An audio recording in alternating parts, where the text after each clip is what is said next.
Yes, that is our Cybertruck on a tow truck behind me. There was the big bang and it really sucked.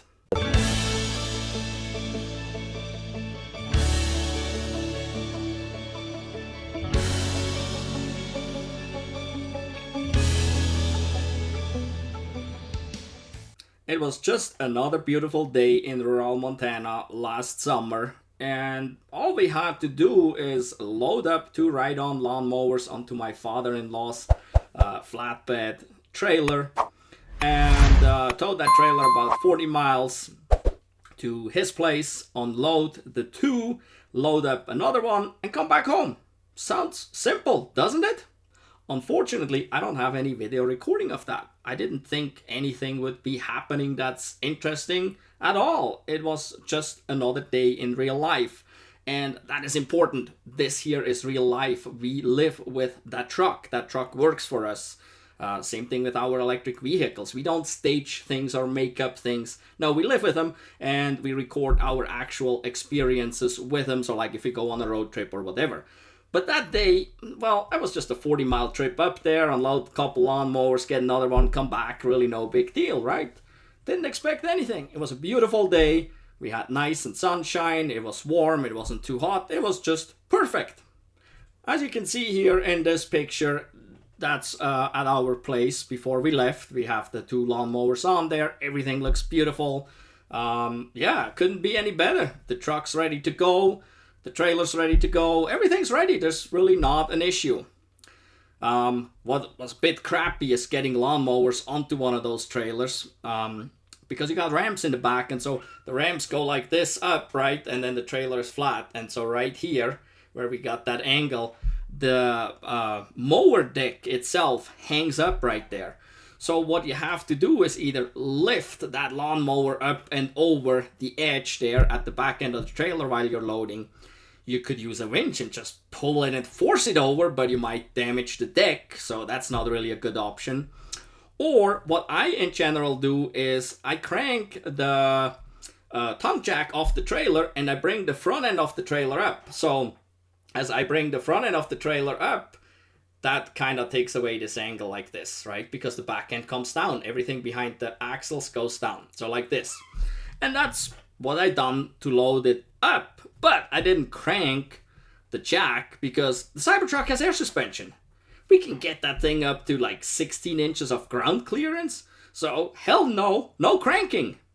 So what I did, I put it in off-road mode and then raised it up to extract mode. That's as high as it goes. And that was just high enough to get those lawnmowers on there. They hung up a little tiny bit, but it wasn't bad. It was just kind of touching, so no big deal. Got them up there, strapped them down, and here we're ready to go. Drove 40 miles to my father-in-law's place and backed up to the spot where he wanted them unloaded. And then, well, we have to do the same thing again, right? We got to bring the truck up so that we can get rid of this angle here, right? Just like that. So we can unload them. And well, we backed them up and took the straps off. Then I raised the truck without putting it in off-road mode, just as high as possible. I think that's high, without going into the off-road app. And then we tried, but it would hang up. The deck would hang up on the first mower, and it's like, oh, darn. So put it in off-road mode and went up to extract. And still, it did hang up. I was like, man, we were out on a flat field. It was flat, but it was a field, so it was a little uneven and stuff. And the trailer was a little bit higher than the truck, so it took more here to bring the truck up, so to get the back end down. And yeah, so I had it in extract mode, and it still didn't work. And it was still connected to the truck, obviously. So then it's like, okay, we gotta unhook from the truck. So I had it in extract mode. It was way up there. I put the drop leg on the tongue jack. You can release that and drop the leg down. And then you can crank once that drop leg is down. So then I started cranking and I got it up. I got it off the truck and cranked it up as high as I could. And we almost had a straight line. It was almost straight like this. I mean, it was really close. But the problem is now the trailer could move as we're maneuvering back there, and people walk on and off, and the weight shifts as we're moving those lawnmowers.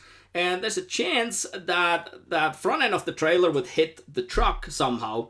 So it's like, okay, we gotta move the truck out of the way. So I got in it. It was still in extract mode. I drove forward, I don't know, about 10 feet or so. That's plenty. I mean, the trailer wouldn't go that far. It would come off the block that it was probably on and then maybe drop down and go 3-4 feet or so.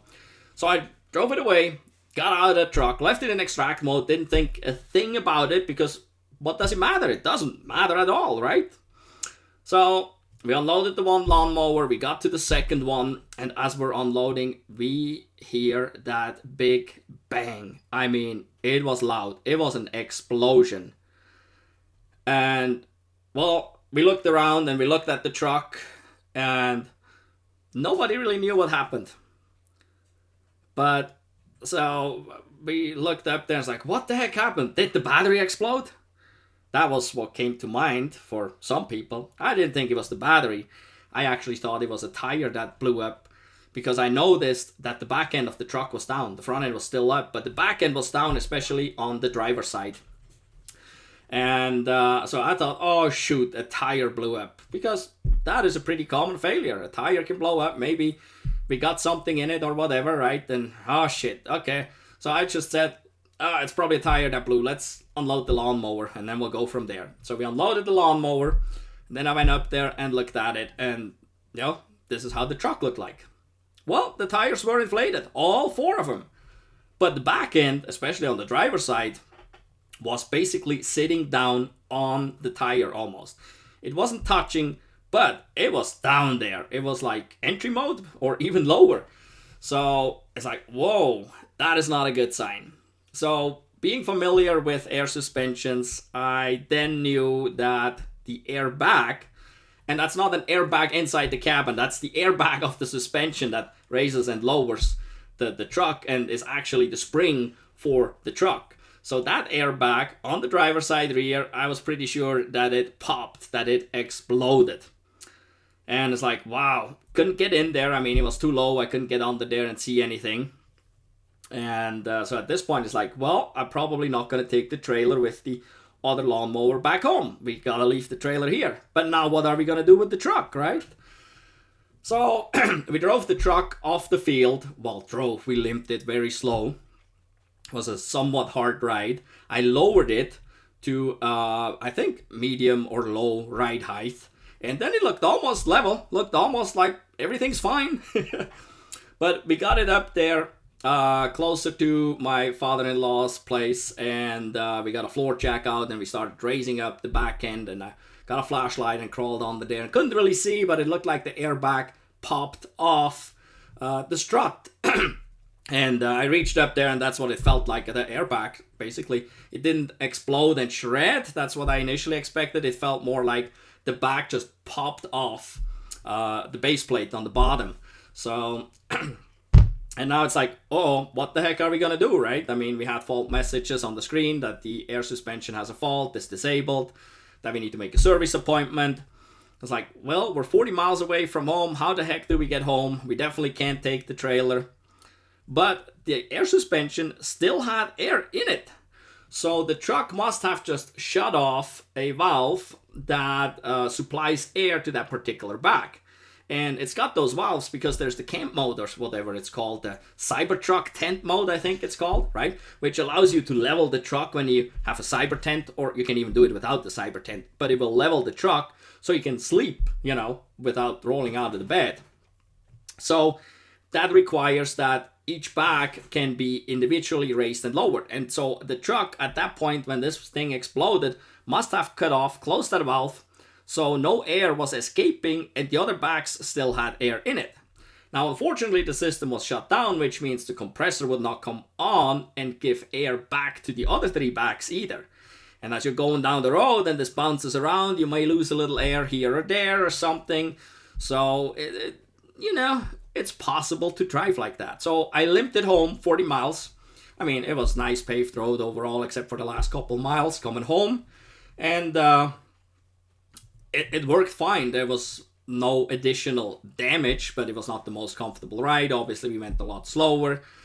And there we were. We were back home, but the truck was out of commission. And that's when the tow truck came in. So we had to call roadside assistance. And as always, that's a little going for and back. And especially if there's no great reception with the cell phone, that can be a little difficult.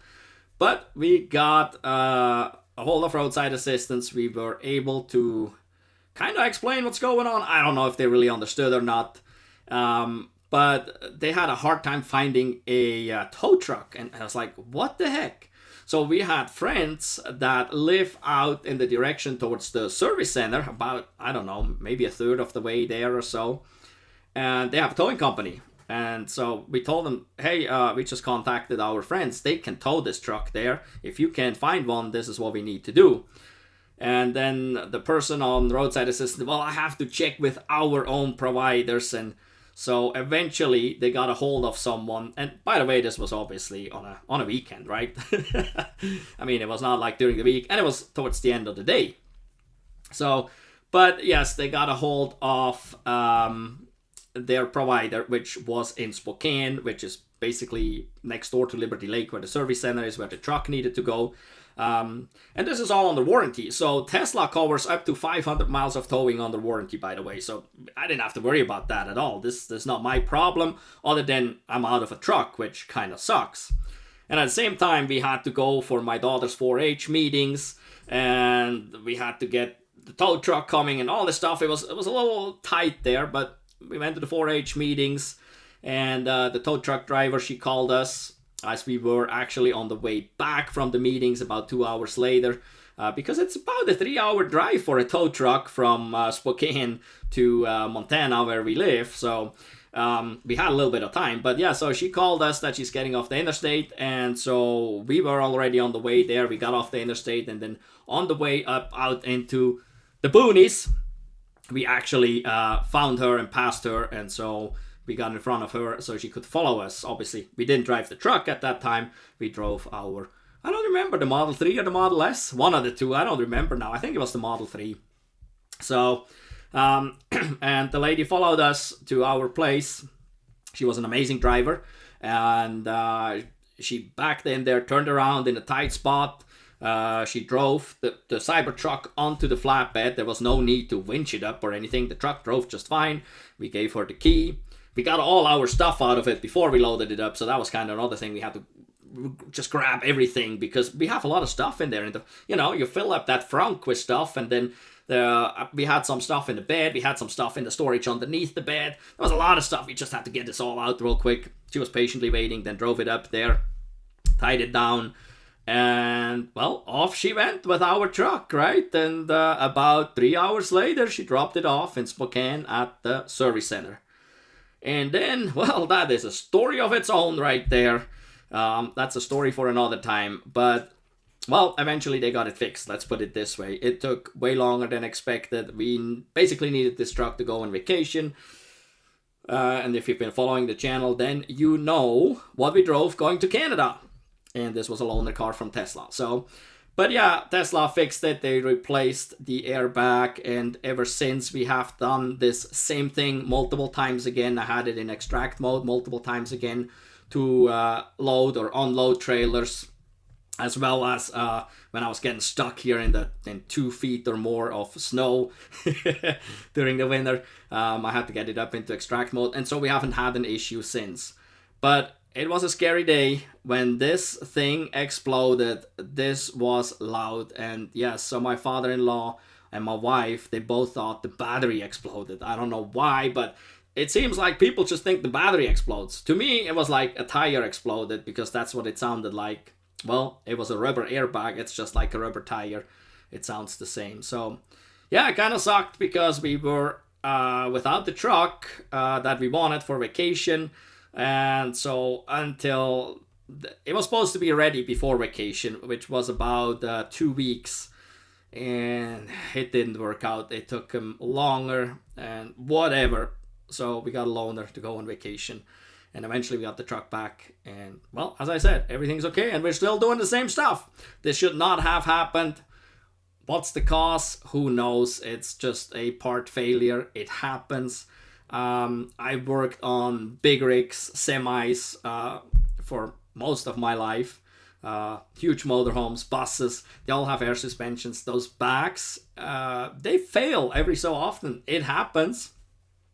You hardly ever have one that actually pops off. I think I maybe had one or two throughout like 2 or 3 decades of working on those.